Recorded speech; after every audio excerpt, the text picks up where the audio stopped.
ছোট হোক বা বড়, বাঙালির যে কোনো অনুষ্ঠানে মিষ্টির সাথে দই অবশ্যই থাকবে।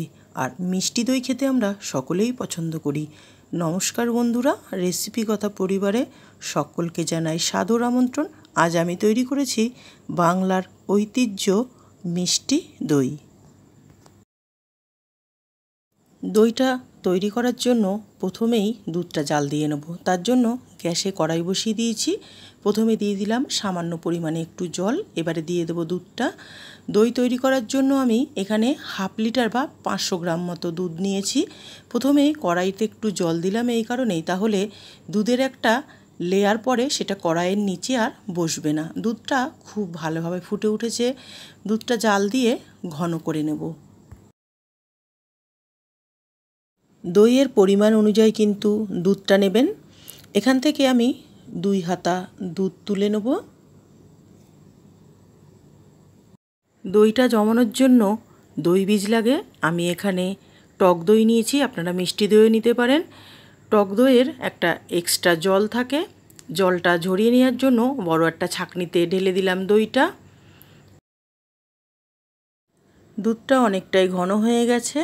এবারে মিষ্টির জন্য দিয়ে দেব চিনি।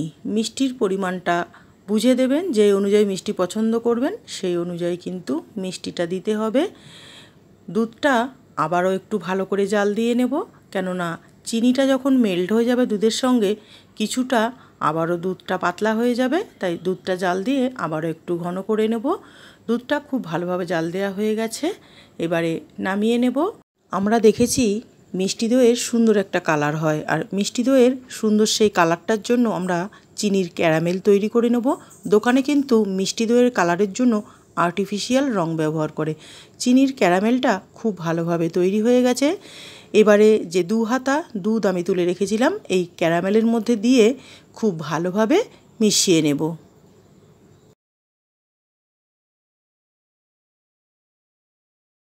চিনির এই ক্যারামেলটা দুধের সাথে মিশিয়ে নেব।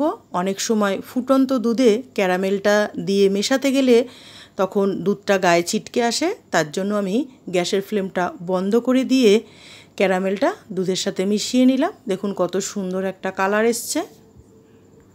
আমি এখানে অতিরিক্ত পরিমাণে কিন্তু ক্যারামেলটা দিইনি। অতিরিক্ত পরিমাণে ক্যারামেলটা দিলে কিন্তু দুধটা খেতে একটু তিতকুটি লাগবে। দই থেকে খুব ভালোভাবে জল ঝরানো হয়ে গেছে। দইটা একটা পাত্রে নিয়ে নিয়েছি, দইটা খুব ভালোভাবে ফেটিয়ে নিলাম। এইবারে এই টক দইটা মিশিয়ে নেব দুধের সাথে। প্রথমেই দেখে নিচ্ছি দুধটা কতটা গরম আছে। অতিরিক্ত গরম বা অতিরিক্ত ঠান্ডাতে কিন্তু মেশানো যাবে না টক দইটা। আঙ্গুল সওয়া গরমের মধ্যে কিন্তু টক দইটা মেশাতে হবে, তাহলে দইটা খুব ভালোভাবে জমবে। এবারে টক দইটা দুধের সাথে খুব ভালোভাবে একটা হুইস্কারের সাহায্যে আমি মিশিয়ে নিলাম।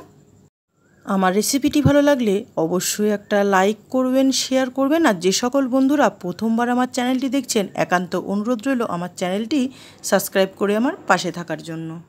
দইটা জমানোর জন্য আমি এখানে 3 রকমের পাত্র নিয়েছি একটা সেরামিকের পাত্র, নিয়েছি একটা চায়ের কাপ, আর নিয়েছি একটা স্টিলের বাটি।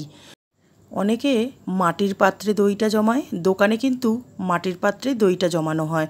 তবে আমরা যেহেতু ঘরোয়া পদ্ধতিতে বানাচ্ছি মিষ্টি দইটা, তার জন্য ঘরে থাকা যে কোনো পাত্রতেই আপনি দইটা জমাতে পারেন, তাই আমি 3 রকমের পাত্র এখানে নিয়েছি। আপনার ইচ্ছা অনুযায়ী কিন্তু ঘরে থাকা আপনার যে কোনো পাত্রেই দইটা জমাতে পারেন। সমস্ত দুধটা দিয়ে দিলাম 3টে পাত্রের মধ্যেই।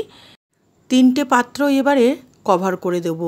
তার জন্য নিয়েছি অ্যালুমিনিয়াম ফয়েল, যাতে কোনো রকম হাওয়া এর মধ্যে প্রবেশ করতে না পারে, আর খুব সহজেই দইটা আমরা জমিয়ে নিতে পারি। যেহেতু আমরা 15 মিনিটে দইটা জমাবো, তার জন্য কড়াইতে জল বসিয়ে দিয়েছি আগে থেকেই। গ্যাসের ফ্লেমটা একদম লোতে রেখে একটা ঝাঁঝরি থালা নিয়েছি, তার মধ্যেই 3টে পাত্র বসিয়ে দিয়েছি। এবার গরম জলের কড়াইয়ের উপরে ঝাঁঝরিটা দিয়ে দিলাম। এবারে উপর থেকে একটা ঢাকনা দিয়ে দেবো, দিয়ে 15 মিনিট আমি স্টিম করে নেব, একদমই গ্যাসের ফ্লেমটা লোতে রেখে।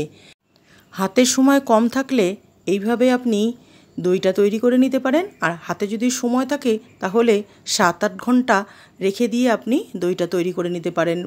15 মিনিট স্টিম করে নেওয়ার পর গ্যাসের ফ্লেমটা একবারে বন্ধ করে দিয়েছি, আর পাত্রগুলো একটু ঠান্ডা হলে তারপর আমি ঢাকনাটা খুলে নিয়েছি। এবারে অ্যালুমিনিয়ামের ফয়েলটা সরিয়ে আমি দেখে নেব দইটা খুব ভালোভাবে জমেছে নাকি। দেখুন কত সুন্দর দইটা জমেছে, আপনাদের একটু নাড়িয়ে দেখাচ্ছি। দেখুন একদম খুব সুন্দরভাবে দইটা জমে গেছে। এবারে 2 ঘন্টা ফ্রিজে রেখে আমি ঠান্ডা করে তারপর সার্ভ করব, কেননা মিষ্টি দই কিন্তু ঠান্ডা খেতেই ভালো লাগে। মিষ্টি দই আমাদের একদমই রেডি হয়ে গেছে। কত সহজে আর কত কম সময়ে ঘরে থাকা উপকরণ দিয়ে যে কোনো পাত্রেই আপনি দই তৈরি করে নিতে পারেন। নিজে হাতে একবার এইভাবে অবশ্যই মিষ্টি দই তৈরি করুন। সকলে ভালো খান, সুস্থ থাকুন। ধন্যবাদ। ফিরবো আবার নতুন কোনো রেসিপির সাথে।